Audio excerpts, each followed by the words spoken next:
Saint Zephyrinus, Pope, August 26. Pope Zephyrinus was the 15th Pope of the Church and chose the name Zephyrinus in honor of his birth name. With a reign that lasted for more than 18 years, he had one of the longest papacies in the early history of the Church. The Pope faced opposition from many people and underwent extreme suffering, which is why he is recognized as a martyr. The Church knows almost nothing about the early life of Zephyrinus. He was born in circa 160 AD and spent his early days and later years in Rome.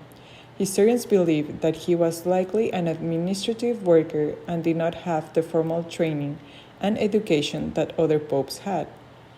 This was due to Hippolytus, who claimed that the Pope was a simple man. Natalius would step up at some point in 199 and become the anti-pope. Zephyrinus faced opposition from the anti-pope and others at the time. Though he had a strong understanding of the Church and its policies, he did not have as much experience talking to the public. One of the earliest things he did was offer to support the future Pope Calixtus. Calixtus was a slave at the time and sent to work in the mines after his second arrest. When he heard of the man's suffering, the Pope offered to give him a pension until he could get back on his feet again.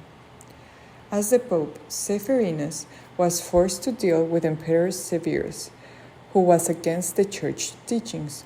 The emperor engaged in the persecution of Christians for more than a decade after Zephyrinus became the Pope. He became known as a defender because of how often he spoke out against heretics and others. The emperor will eventually release a decree that forbid the Church from converting others.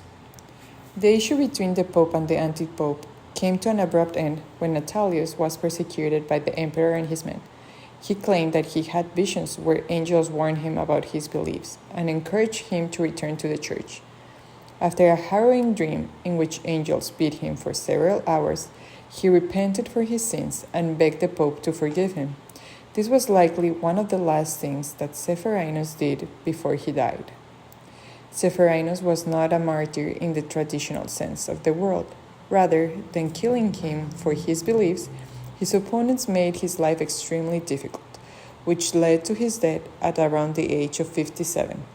The Church built a special place for his body in the cemetery of Calixtus and had his body sent there a few days after his death. Saint Zephyrinus, pray for us.